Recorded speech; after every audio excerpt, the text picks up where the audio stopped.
Muy buenas noches, bienvenidos a una emisión más de su programa Contracorriente por Rompeviento Televisión por Internet.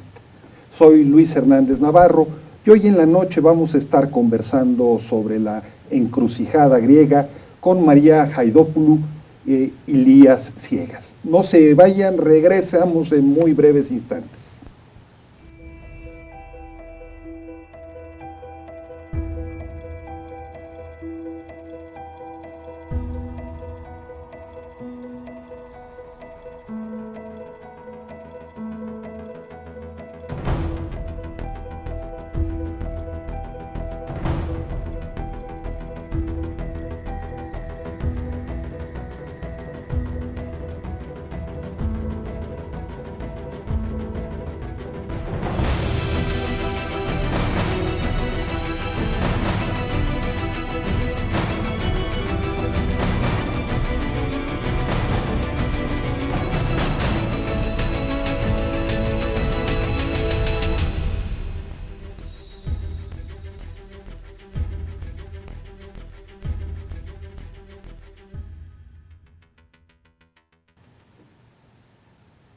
Estamos de vuelta en la Contracorriente, qué bueno que sigue usted con nosotros.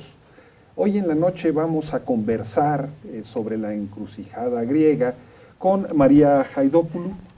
María es doctora en Geografía Cultural, es maestra en la Universidad Abierta y en Atenas y nos visita desde hace unos cuantos días. María, muchas gracias. Está con nosotros también Ilías Ciegas. Ilías es cooperativista, una cooperativa que trabaja con proyectos de solidaridad con comunidades zapatistas en México y otro tipo de proyectos. Sí. Ilías, muchas gracias por su presencia el día. María, Ilías, quien quiera responder. Grecia se ha puesto en el centro del debate internacional desde que una crisis dramática lo azotó. El gobierno griego fue intervenido por la famosa Troika, por un organismo multilateral derivado de la Unión Europea que le impuso políticas económicas draconianas, casi como si estuvieran en México, ¿verdad? Pues sí.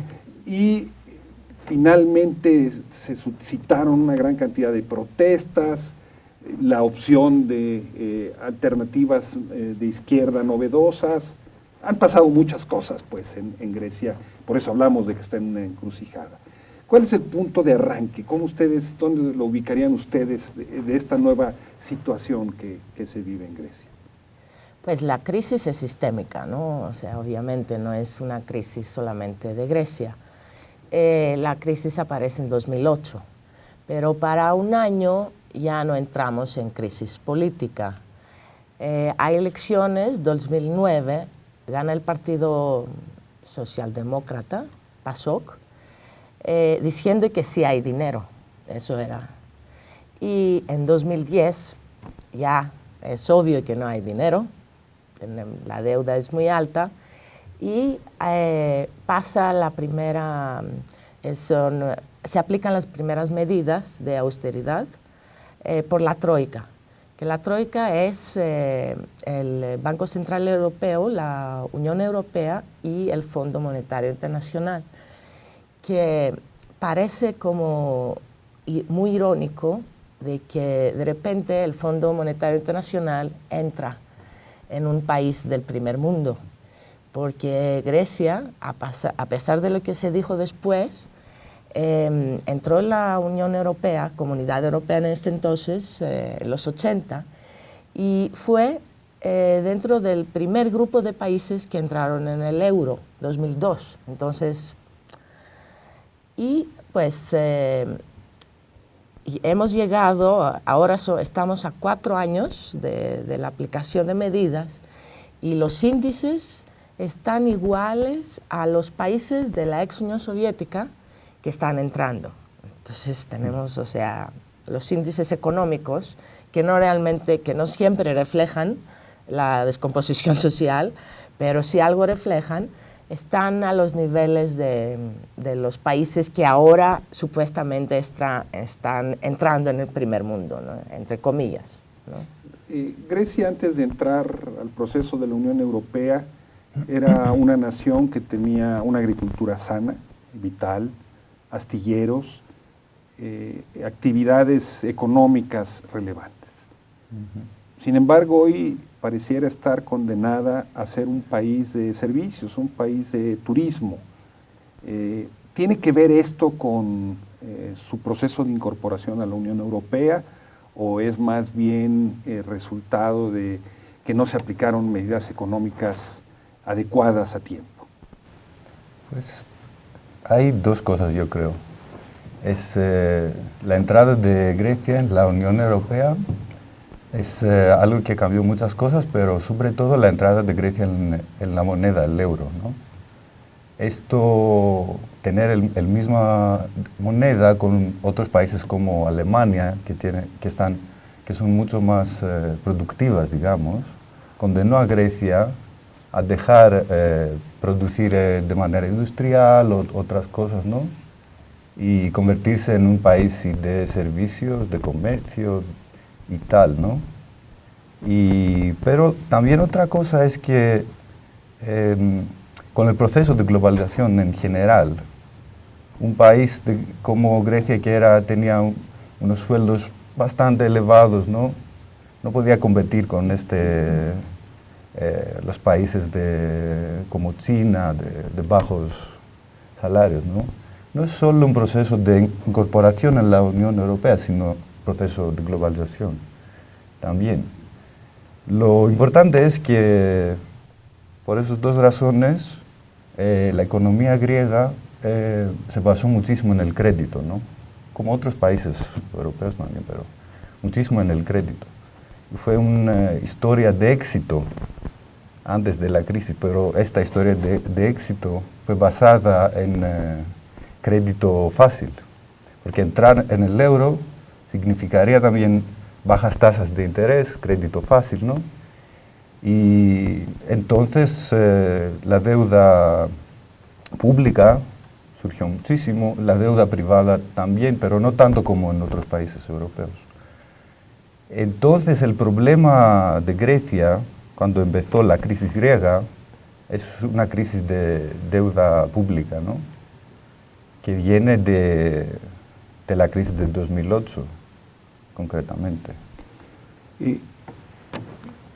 Grecia es uno de los primeros países europeos en donde surge el movimiento de los indignados, ¿no? Multitudes descontentas con la situación económica, con la situación política, con la pérdida de soberanía, se reúnen en la Plaza Sintagma, ¿no? Que es una especie de zócalo, según entiendo bien, por decirle de alguna manera. Y ahí está el Parlamento, ¿no? Entonces tiene un valor simbólico muy importante.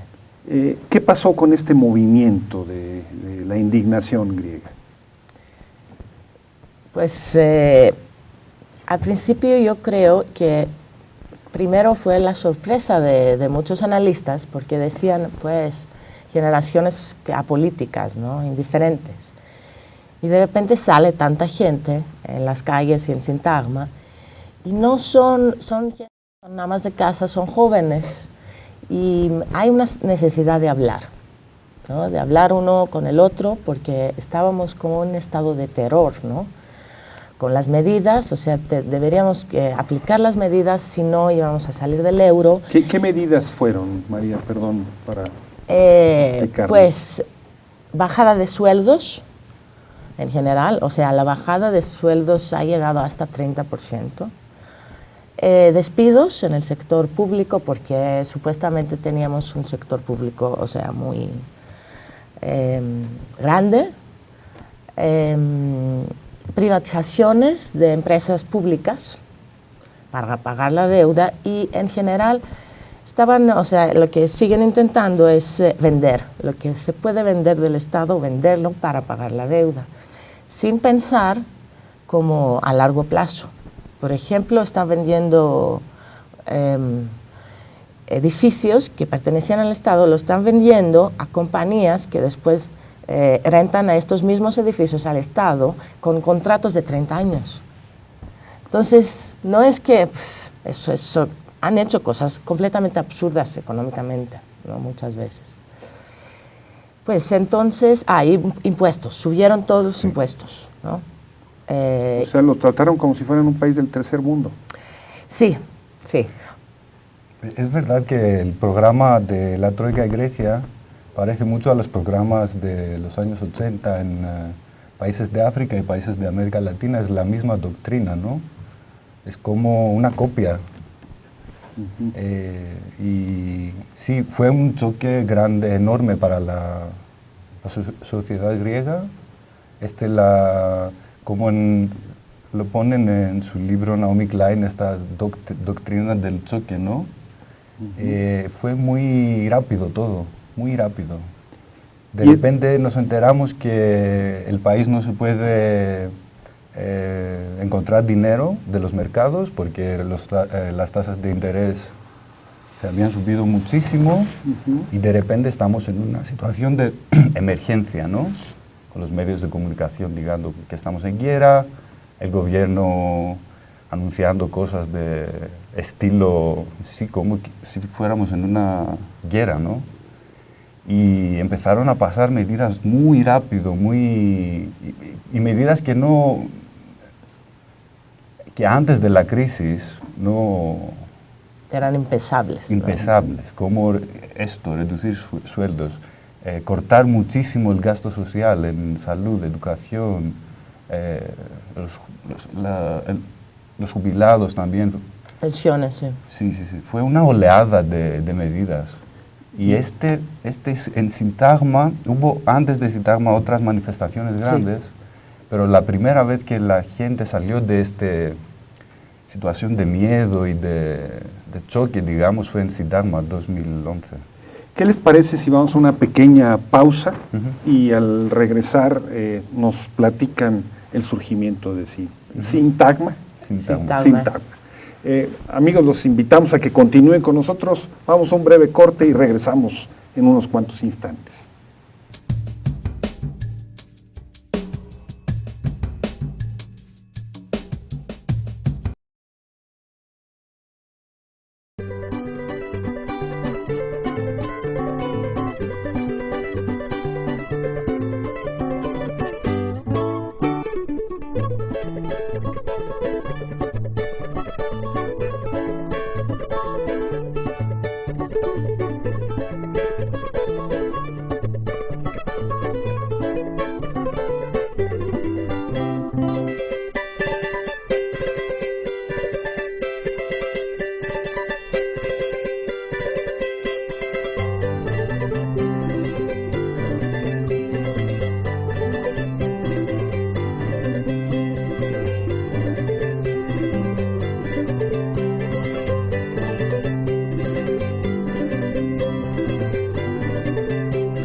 Regresamos a Contracorriente. Estamos conversando con María y con Elías sobre la encrucijada griega, ¿no? Antes de irnos al corte nos comenzaban a explicar el surgimiento del mundo de los indignados en la plaza de Sintagma. ¿Qué significa Sintagma y qué significa ese movimiento? ¿Más? Sí, ¿por qué no? Pues Sintagma en griego significa constitución, ¿no? Es la plaza de la Constitución. La plaza, así se llama, ¿no? Y es la plaza donde se ubica el Parlamento griego. Entonces es un símbolo de poder político, pero también es un símbolo del poder popular, ¿no? Porque supuestamente tenemos una democracia, ¿no? Y sí, ahí va. ¿Y este movimiento entonces surge directamente como resultado de estas medidas draconianas? Sí, claro que sí, pero fue un momento muy raro porque antes de que la gente saliera a Sintagma no hubo mucha manifestación en los meses anteriores y tal. Ni protestas de los sindicatos. Sí, a veces sí, con oleadas, pero esto no fue un momento de un auge, ¿no? Fue un momento de rabia silenciosa, ¿no? Que la gente estaba muy, no sé, desgastada y tal. Y pasa lo que pasa con los indignados en España. El 15M, ¿no? Sí, 15 de marzo, sí. Pues y en el Facebook empieza la gente a hacer llamadas para, tenemos que hacer lo mismo, ¿no? Entonces, dentro de 10 días, el 25 de mayo de 2011, la gente siguió unas de estas llamadas y salió a Sintagma, pero un montón de gente, ¿no? Espontáneamente, digamos. Y la gente subió, o sea, pasaban los días y venía más gente y más gente y más gente. Uh-huh. Y pues yo creo que lo primero es que rompieron este silencio, ¿no?, que había y empezaron a hablar unos con otros. Y eso era lo más importante al principio, ¿no? O sea, este encuentro de gente diferente que no tenían manera de discutir y de platicar, y era una manera de romper el miedo, ¿no? El miedo de que pues no hay otra opción, esas son las medidas, hay que aplicar las medidas y no hay otra opción. En Grecia hubo un movimiento altermundista muy importante. ¿Hay una relación directa entre ese movimiento altermundista y la indignación griega de 2011?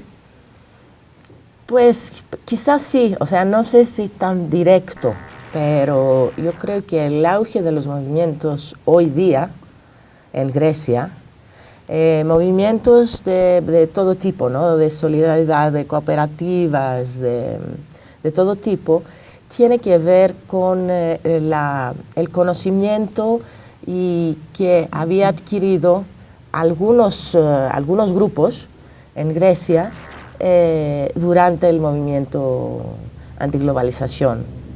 Sí, o sea, porque Grecia, hay que decirlo, es un país muy chiquito, ¿no? Somos 11 millones. 11 millones de habitantes. 11 millones en Grecia. En Grecia. Y, pero también con una inmigración importante. También, sí.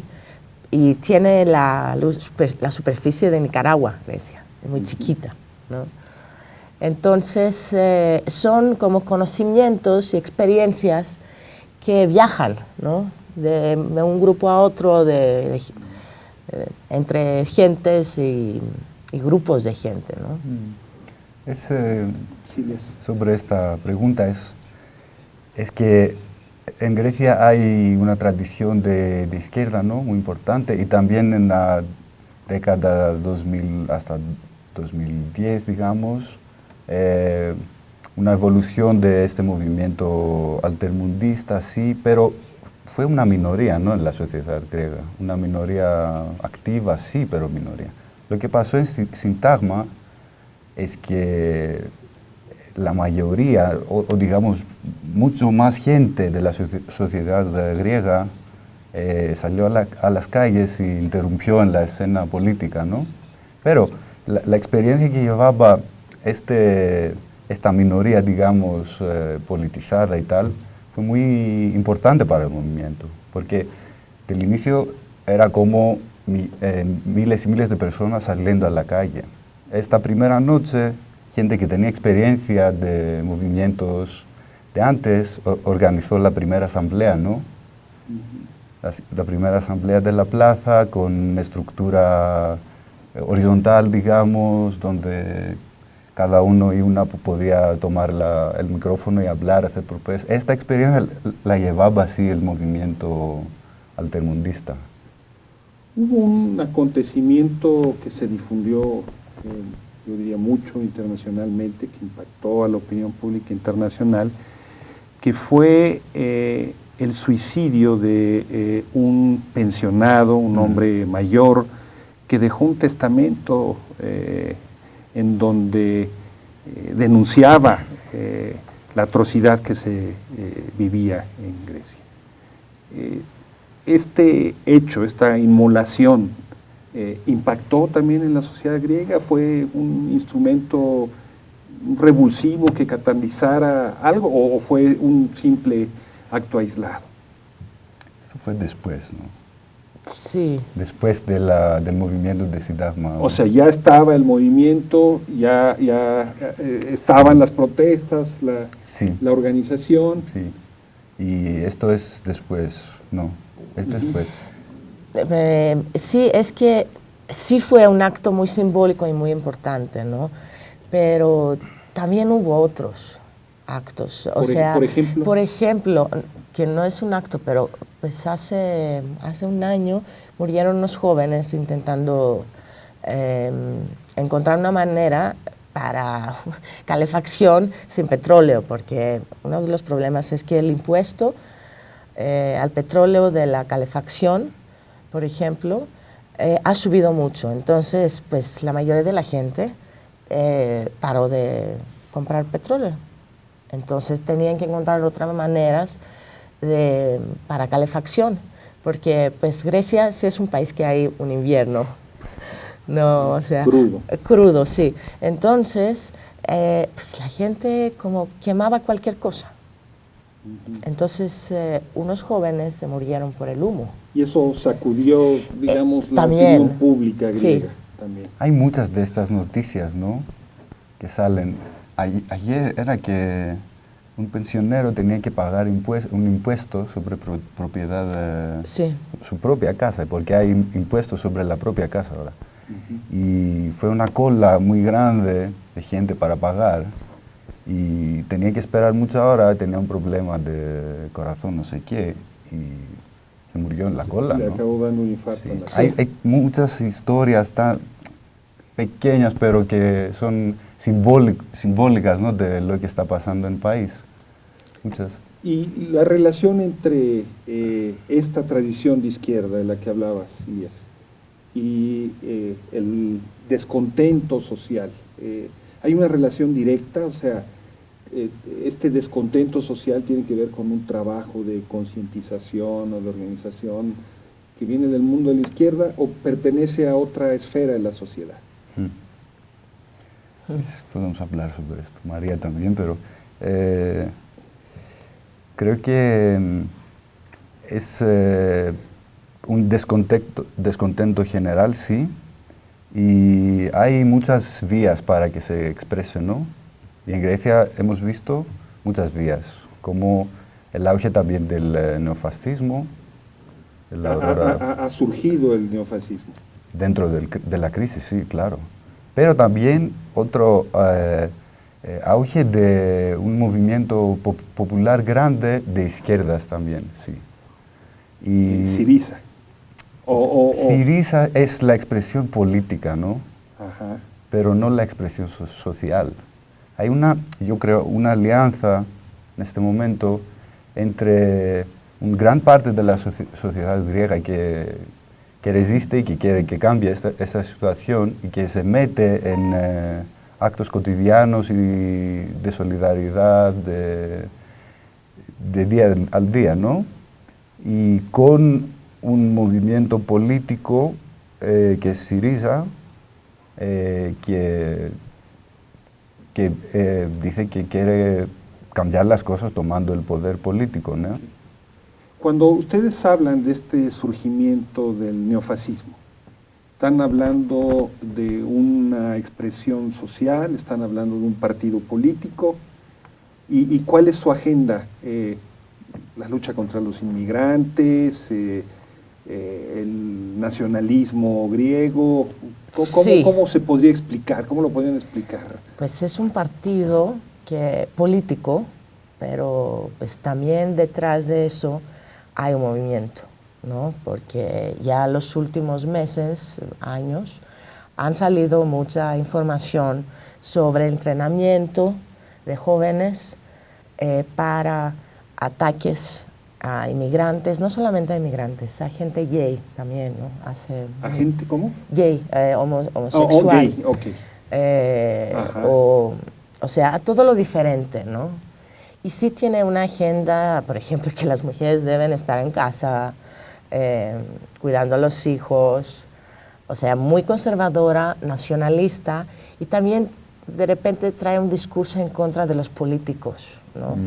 La élite política, porque son unos ladrones. Antisistema. Antisistema, y nosotros con nuestro machismo, según yo, ¿no? Vamos a solucionar la situación con violencia realmente, ¿no? Que es una contradicción porque supuestamente es un partido legítimo, ¿no? Entonces... ¿Qué les parece, María y Elías, si vamos a una pequeña pausa y al regresar nos siguen explicando esta constelación de nuevas fuerzas políticas que surgen? Y ustedes, amigos, los invitamos a que continúen con nosotros. Regresamos en muy breves instantes, no se vayan.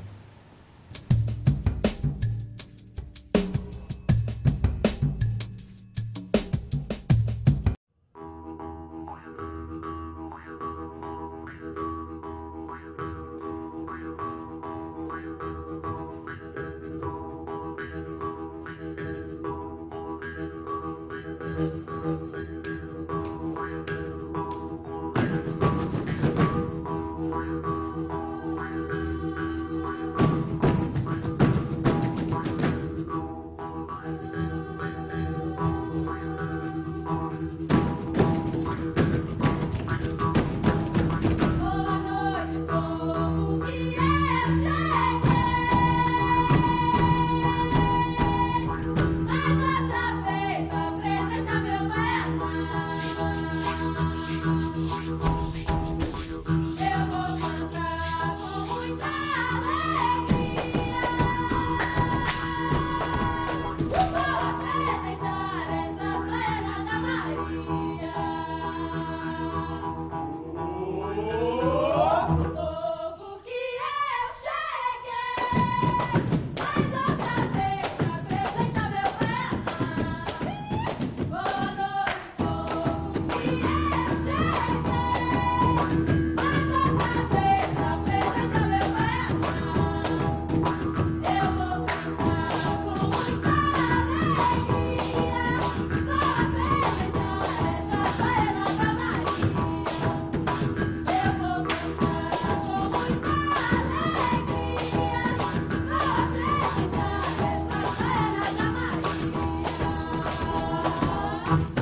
Estamos de vuelta en la Contracorriente conversando con María Ilías sobre la encrucijada griega. Antes de irnos nos explicaban un poco la dinámica de Aurora Dorada, el partido fascista en Grecia, y también sobre la dinámica de una izquierda nacida de los movimientos populares, que tiene una expresión política, pero que tiene una dimensión social. Sí, ¿Cómo explicarnos estos movimientos, esta izquierda social, por llamarle de alguna manera? Pues viene de varios años de lucha, ¿no? Varios movimientos ya tienen varios años de lucha y en este momento hay un auge de valores que pues, tradicionalmente eran de izquierda, ¿no? De solidaridad, por ejemplo. Y hay una hipótesis, que estábamos hablando con Ilías hace unos días, de que este auge de los movimientos de hoy en día quizás tiene que ver con una tradición muy fuerte, cotidiana, de izquierda, que viene desde la guerra civil, que pues la izquierda perdió en la guerra civil, en lo institucional, pero toda esta cultura de izquierda que siguió, digamos, ¿no? Una guerra civil, ¿la pueden ubicar en el tiempo y la dinámica de esa guerra civil? Fue después de del fin de la Segunda Guerra Mundial, pero es que en Grecia hubo la ocupación alemana, ¿no? Y desde 1941 hasta 1944. Y en estos años se formó esta izquierda social mayoritaria, ¿no? Con estructuras muy fuertes de solidaridad y tal. Y cuando los alemanes se fueron, hubo la posibilidad de que la izquierda... El Partido Comunista. Pero era una izquierda plural, sí, plural. No era el Partido Comunista solo. Una izquierda plural con base social, sobre todo, ¿no? Y militar también, no sé. Y lo que pasó después de la guerra fue que el país era con el movimiento de izquierda, ¿no? Y el programa que tenía era imponer una, ¿cómo se dice?, poder popular en el país, elegir otro camino. Y con la ayuda de los grandes poderes del occidente de esa época, los Estados Unidos y Gran Bretaña, como se dice. Inglaterra, Gran Bretaña. Sí. Aliados con la derecha griega, sí que oprimieron muchísimo este movimiento, muchísimo, matando a gente también, ¿no?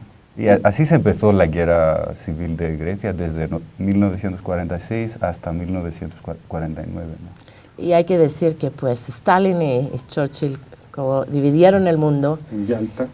Exactamente, y Grecia estaba en la parte occidental. Entonces era una decisión desde arriba, realmente. Una negociación de repartirse el mundo y Grecia quedaba del lado de las democracias occidentales. Sí. Es que pero esa cultura de la resistencia se mantuvo. Se mantuvo también después del fin de la guerra civil, se mantuvo un movimiento de izquierda muy fuerte, muy reprimido también, ¿no? Por una supuesta democracia, pero muy de derechas, digamos, por muchos años. Era de la época de la Guerra Fría, ¿no? Entonces... Sí. Pero estas redes sociales, el movimiento clandestino de izquierda, sí que sigue hasta hoy, ¿no? Sobre todo porque ahora está gente joven metida en la situación de hoy en Grecia, ¿no?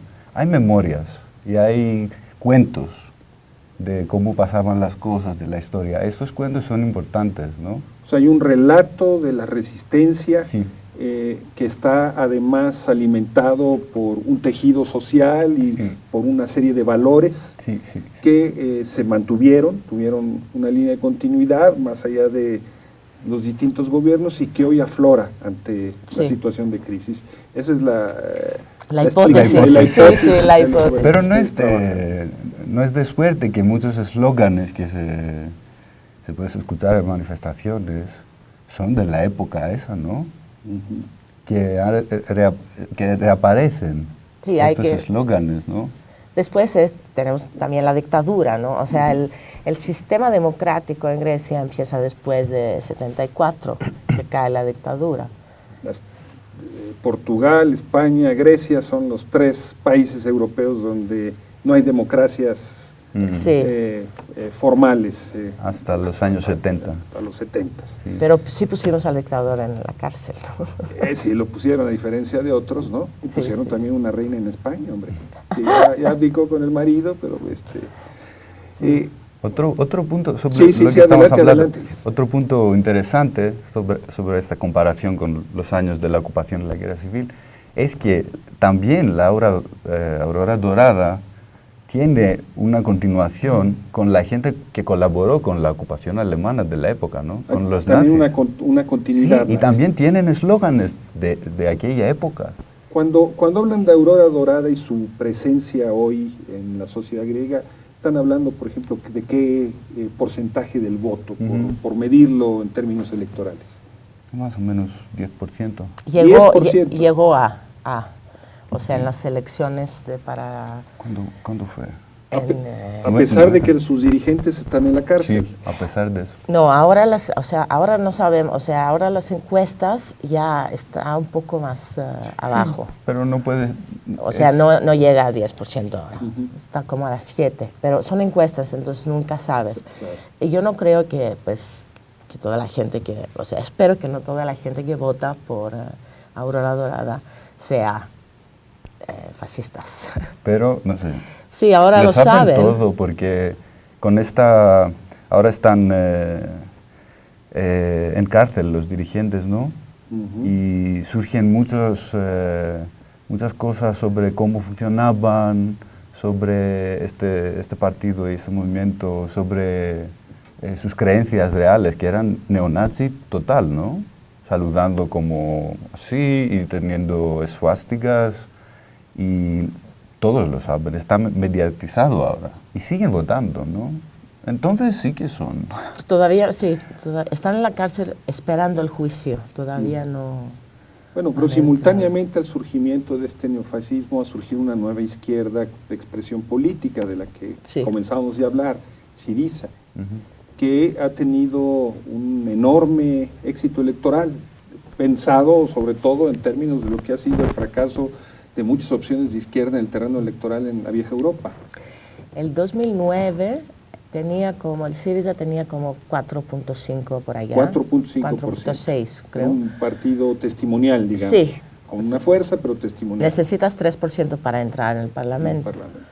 Y de las elecciones de 2012, que se hicieron 2 elecciones porque no se podía formar gobierno, llega a 27. 27%. Sí, entonces ¿Es la fuerza más votada o hay otro partido más votado todavía? No, en los 2012 gana la derecha, la Nueva Democracia. Nueva Democracia, que es un partido de centro derecha, de derecha. ¿Cómo lo describirían ustedes? Sí, de derecha, ¿no? ¿Una especie de PAN mexicano? Sí, para decirlo así, sí, una especie de PAN. Sí, claro. Pero es la primera vez después de la dictadura, porque después de la dictadura el sistema político eran 2 partidos, ¿no? Ganaba o la PASOK, que son socialdemócratas, o la Nueva Democracia, que es la derecha. Entonces era siempre uno o el otro. Y es la primera vez después de la dictadura que gana un partido de izquierda. ¿Y qué es lo que plantea este partido de izquierda? ¿Cuál es su discurso? ¿Cómo explicarnos este éxito electoral? Primero, lo primero que dice es negociar. Hay que negociar la deuda. Hay que ver qué es la deuda y negociar. Yo creo que eso es muy importante, ¿no? Porque no podemos seguir pagando. Para pagar la deuda necesitamos un índice de un ritmo de desarrollo de como 20%. O sea, no se puede pagar la deuda. Y el costo, o sea, si estos 4 años estamos pagando las deudas, o sea, o los intereses, no recuerdo, pero el costo social es impresionante. O sea, 1/3 parte de la población está en la pobreza. Para México quizás eso no es tanto, ¿no? Pero es mucho para Grecia. O sea, el costo social Ha sido altísimo. ha sido altísimo. Entonces, su primer planteamiento es, hay que renegociar la deuda. Sí. Sí, lo ponen en dos, dicen dos cosas. Hay que acabarse con el programa de austeridad. Esto para ellos no se negocia. Su primer punto es que si estamos en gobierno vamos a acabar con el programa de austeridad y vamos a negociar del punto cero cómo vamos a resolver el problema de deuda que hay en el país. Acabar con el programa de austeridad significa elevar salarios, contratar empleo, fortalecer el sector público. Que yo creo que tiene razón, que hay que parar lo que está pasando. Hay que parar las privatizaciones, hay que parar más impuestos, hay que parar despidos, hay que cambiar rumbo, ¿no? Y dicen que sí, hay que también elevar salarios y tal, pero esto llevará tiempo, porque de verdad Grecia está en una situación muy, muy mala, ¿no? Económicamente. No O se sea, puede los cambiar. aires de América Latina llegaron a Grecia. O sea, el Claro. proceso venezolano, boliviano, Sí, ecuatoriano. porque el gobierno de derecha acusa al partido de izquierda de ser amigos de Chávez o de que quieren hacer Grecia la nueva Venezuela o que su ídolo es Fidel Castro. Por eso sí que ha entrado este discurso, ¿no? En el Parlamento, o sea, de repente revive el discurso sobre Argentina. Sí, en el Parlamento griego están se discutiendo debate, los fondos buitre. no sobre Argentina, de que dicen, Syriza quiere llegar al país en la situación de Argentina, y Syriza dice, pues la deuda de Argentina es menos que la deuda griega. Entonces hay discusiones en el Parlamento griego sobre Argentina. Y el símbolo del helicóptero sí apareció en sintagma, ¿no?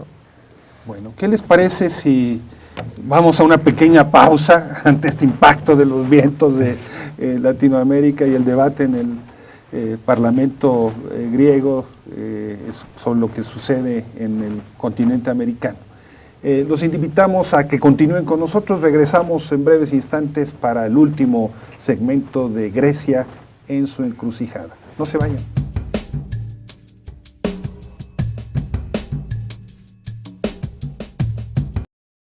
Yo me llamo Eusebia Gómez. Esta finca la comenzamos hace ya como 10 años. Bueno, es integral forestal. De forestal tiene árboles maderables, pero de fruta tiene mango, guayaba, piña, naranja. Tenemos muchos tipos de fruta.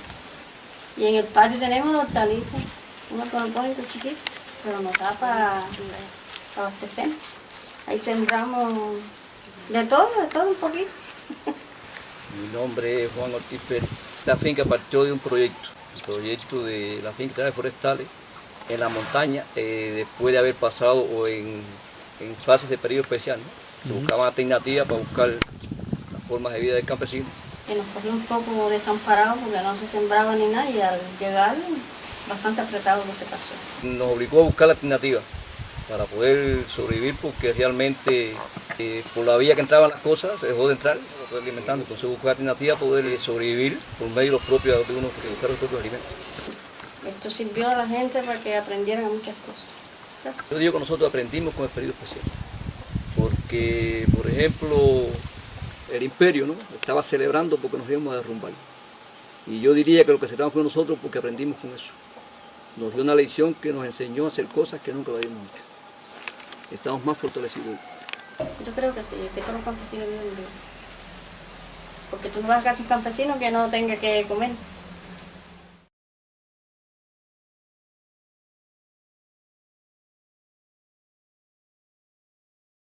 comanilel.org Mirada Colectiva.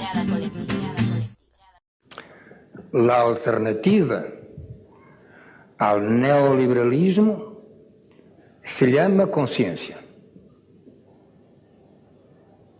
Podeis decir, pero conciencia no es un sistema económico.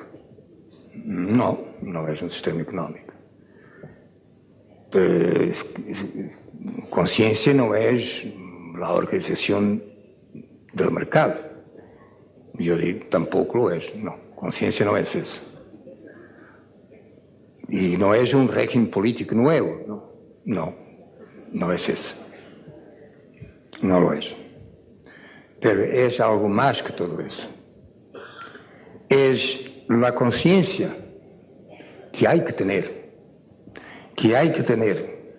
contra todo y contra todos los que precisamente entiendan que lo que no hay que tener es conciencia. Eso es lo que tenemos que formarnos todos los días, en la reflexión, en el debate.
Estamos de vuelta en la Contracorriente conversando con nuestros invitados hoy en la noche sobre la encrucijada griega.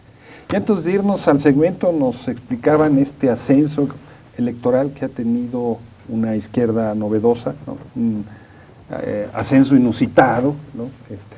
Que nos refiere a lo sucedido en América Latina. Pero la pregunta sería, esta expresión electoral del descontento, ¿es también una expresión electoral de una esperanza?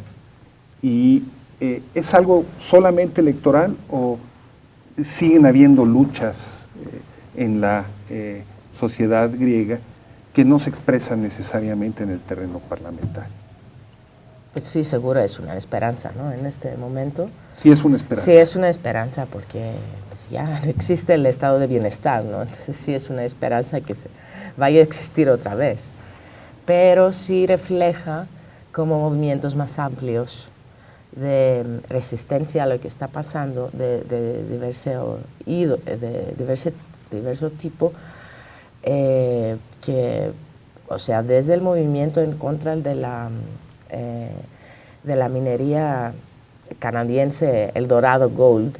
¿Estás hablando de Grecia o de México? No, de Grecia, de Grecia. De Grecia. De Grecia. Un movimiento en contra de una minera canadiense. Sí, pues por todos lados es lo mismo, ¿no? Ajá. Que en el norte de país, cerca, o sea, se llama Skouries la región. Desde este movimiento hasta pues movimiento de las limpiadoras griegas, que cobró mucha visibilidad por la fuerza de estas mujeres. Son 500 y 50 y algo, no me sí, acuerdo. casi 600 limpiadoras que están luchando para no perder su trabajo, porque el ministerio decidió pues, despedirlas realmente y contratar una compañía para la limpieza que da obviamente salarios muy bajos. Y la fuerza de estas mujeres es realmente, pues se han vuelto en símbolo, ¿no? De resistencia realmente, por su creatividad y su fuerza. El canal de televisión estatal cerró como parte de esta política de ajuste. Sí, y los periodistas lo tomaron. Lo tomaron, sí. ¿Y sigue funcionando? Sigue funcionando, sí. Es que... sigue funcionando desde abajo, como un proyecto autogestivo. Autogestivo, sí. Durante 4 meses, después de la... durante 4 meses, fue en junio de 2013 que sí. El gobierno decidió cortar la luz, ¿no? A la televisión pública. La luz y el presupuesto. No, rompió, o sea, al 6 de la... Sí. Literalmente rompió la señal. Sí. Era un acto de, o sea... Entonces siguieron a hacer programación con mucha solidaridad de la gente que estaba alrededor del edificio de la televisora, ¿no? Durante meses. Después, por internet, o sea, salía por internet. Sí, por internet. Después Así como Rompevientos. Sí, exactamente. Sí, claro. Pero siguen, a pesar de que la policía finalmente entró al edificio y les expulsaron, siguen haciéndolo, sí. Televisión por Televisión internet. por Sí, internet. y también existe el canal de Tesalónica. Televisora que era en el parte del norte de Grecia. Y los Siguen. periodistas lo siguen haciendo. Sí. No todos, digamos, pero sí. Y muchos canales regionales de radio siguen funcionando. O sea, no reciben sueldo, obviamente, Ajá. pero siguen funcionando. La verdad es que hay un montón de luchas que se han surgido en este periodo que tienen, ¿cómo se dice? Están de largo plazo, siguen y están símbolos, ¿no?, de la lucha contra el plan de austeridad y el gobierno y la política de la troika. Y cada vez se añaden más, ¿no? Y si a esto añadimos las redes de solidaridad que están muy extendidos ahora, por barrio también, hay muchas clínicas solidarias porque el sistema de salud se ha destruido, ¿no?, casi. Hay un auge de nuevo tipo de cooperativismo y alternativas económicas para encontrar empleo. Hay una alianza, yo creo, social, que va desde cómo vamos a encontrar el pan del día hasta cómo vamos a tomar el poder político, que se está creciendo, yo creo. Y O sea, se discuten las dos cosas en el movimiento social, resolver el problema del PAN y resolver el problema del poder político. Sí. Sí, aunque algunos toman parte y dicen, no, a mí no me interesa el poder, siempre hay diferentes opiniones, ¿no? Pero todos, incluida la gente más anarquista, vota para el partido Syriza. Yo tampoco soy miembro de Syriza, ella tampoco, pero todos votamos, ¿no? Es como este tipo de, cada uno tiene su trabajo. Syriza tiene el trabajo de expulsar del gobierno, el gobierno de derecha. Las élites políticas. Sí, las élites políticas. El activista en barrio tiene el trabajo de encontrar pan para la gente que no tenga. Todo eso está en un plazo, ¿no? Supongamos que Syriza gana una mayoría en el Parlamento. Se saldría de Europa, rompería con el euro. Digo, de Europa no se puede salir geográficamente, pero de la Unión Europea. ¿Qué sucedería? Pues vamos a ver, pues, porque primero tiene que ganar el poder del Parlamento para poder gobernar y necesita como una mayoría bastante amplia, o sea, para gobernar. Después va a negociar, depende mucho de la situación internacional y de la situación en Europa. Yo tengo la impresión de que después de las elecciones para el Parlamento Europeo, y de este auge de los partidos de ultraderecha, quizás, pero no lo puedo decir, la posición de Europa va a cambiar un poco. Pues a ver. Y de todos modos muchos dicen que los alemanes son bien realistas, entonces, sí, porque las últimas elecciones sí Europa estaba chantajeando a Grecia. Decía, pues, tienen que tener mucho cuidado por quiénes van a votar, porque si no, va a venir el caos y van a salir del euro.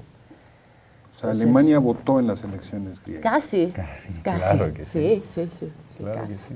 Y ustedes dirían, hablando del título de este programa, que la encrucijada griega gira entre Aurora Dorada y Syriza.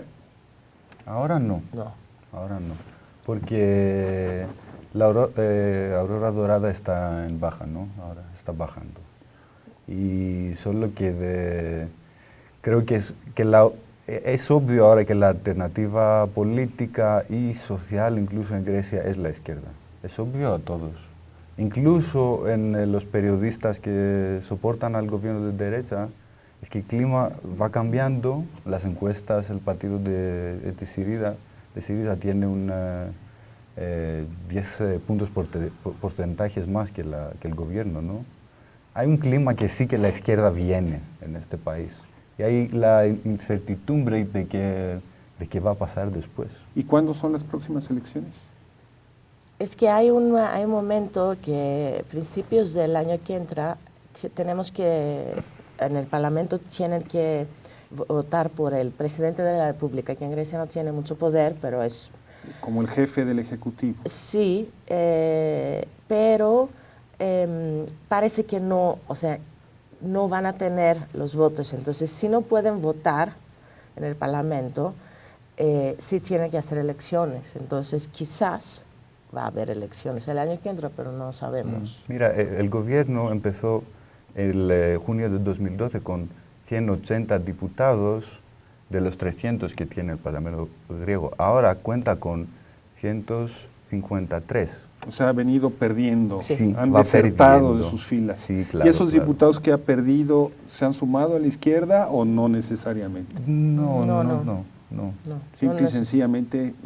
Algunos se fueron, algunos se sustituyeron, o sea... Muchos quieren también añadirse a la Sí, izquierda. claro, porque pues, el porque poder... ven que es el próximo gobierno, se ¿no? quieren subir ese tren.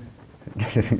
Pues, sí. Sí, entonces sí, normalmente las elecciones estarán en primavera de 2015, pero todos dicen que en los próximos meses sí que vamos a tener elecciones, por la situación política.